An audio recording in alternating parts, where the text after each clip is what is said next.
Gold, trusted gold buyers. మీరు తాకట్టు పెట్టిన బంగారాన్ని విడిపించి ఈ రోజు ఉన్న మార్కెట్ ధరకు కొనబడను.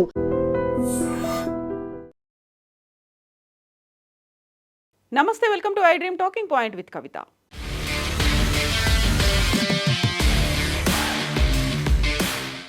ఇరాన్ ఉన్నా లేకపోయినా ప్రపంచానికి చమురు సరఫరాను మేము పునరుద్ధరిస్తాం అంటూ అమెరికా అధ్యక్షుడు డొనాల్డ్ ట్రంప్ చేసినటువంటి సంచలన ప్రకటన ఇప్పుడు అంతర్జాతీయ రాజకీయాల్లో పెనుదుమారం రేపుతోంది. ముఖ్యంగా నౌకలపై ఇరాన్ వసూలు చేస్తున్నట్లు చెబుతున్న టోల్ వ్యవహారంపై ట్రంప్ సీరియస్ అయ్యారు. దీంతో పాటుగా శనివారం అంటే మరికొద్ది గంటల్లో పాకిస్తాన్ వేదికగా జరగబోయే కీలక చర్చలకు తన టీమును అక్కడికి పంపడం అత్యంత ప్రాధాన్యతను సంతరించుకుంది.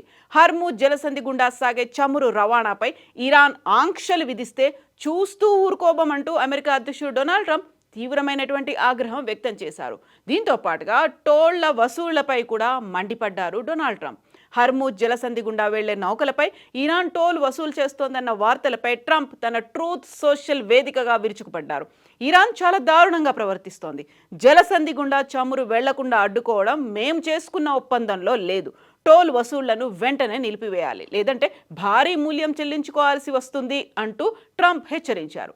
ప్రపంచ చమురు అవసరాల్లో 20% సరఫరా అయ్యే ఈ మార్గంలో ఇరాన్ వైఖరి గౌరవప్రదం కాదని ట్రంప్ వ్యాఖ్యానించారు.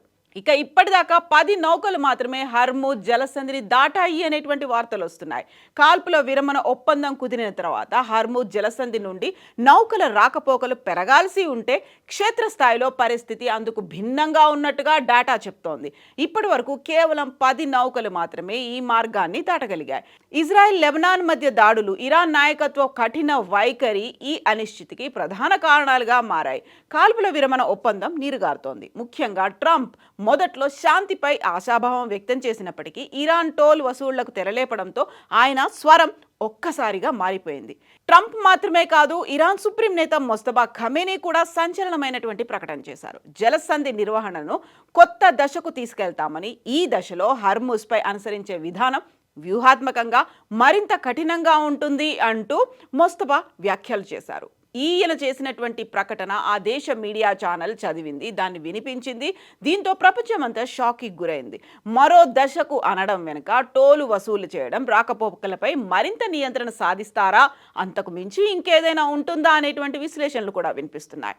ఇరాన్ మీడియా ఇప్పటిదాకా వెల్లడించినటువంటి వివరాలని బట్టి చూస్తే మొస్తఫా ఖమేనీ తన ప్రసంగంలో కీలకమైనటువంటి అంశాలను ప్రస్తావించారు.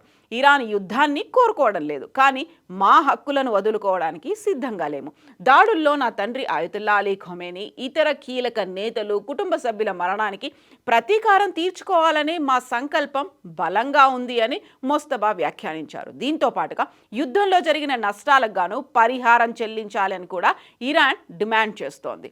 దీంతో ఇప్పుడు పాకిస్తాన్లో అమెరికా, ఇరాన్ మధ్య శాంతి చర్చలకు సంబంధించి కీలకమైనటువంటి అంశాలు ప్రస్తావనకు వస్తాయా, దీంతో పాటుగా శాంతి ఒప్పందం ఉంటుందా అనేటువంటి చర్చలు కూడా మొదలైపోయాయి.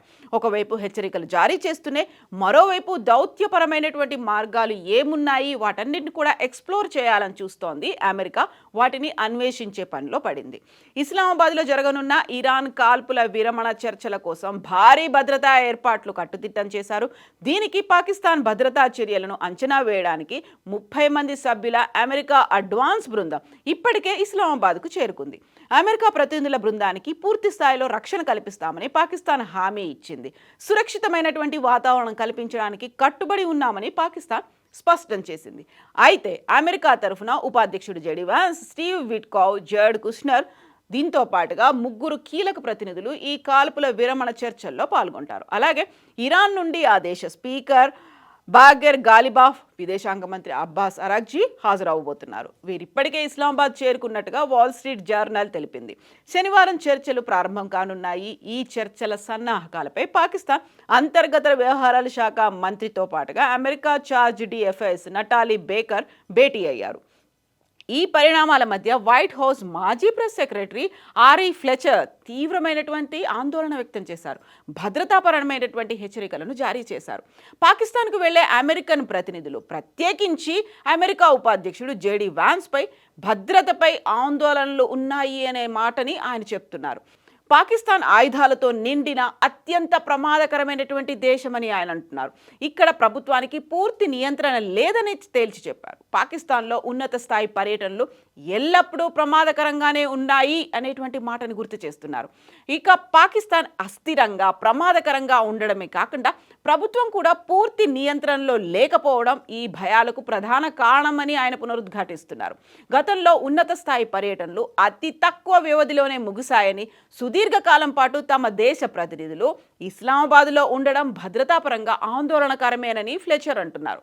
ఉపాధ్యక్షుడితో సహా అమెరికా ప్రతినిధులందరూ సురక్షితంగా తిరిగి రావాలని, చర్చలు విజయవంతం కావాలని ఆకాంక్షిస్తున్నాను అని ఫ్లెచర్ అంటున్నారు.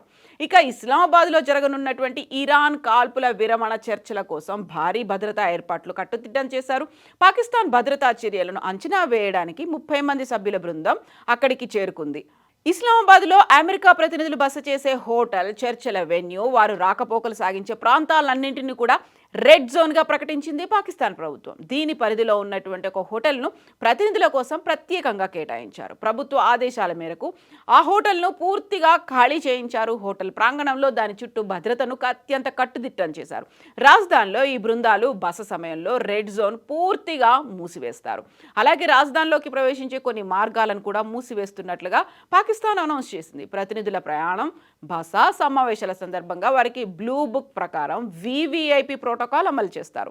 ఇస్లామాబాద్లో ఉన్నటువంటి రెడ్ జోన్లో కీలక ప్రభుత్వ భవనాలు, హోటళ్లు, విదేశీ రాయబార కార్యాలయాలు, ప్రముఖుల నివాసాలు ఉండడంతో భద్రతపై మరింత దృష్టి సారించారు. అన్ని ప్రభుత్వ అత్యవసర విభాగాలు, ఆసుపత్రులను హై అలర్ట్లో ఉంచారు.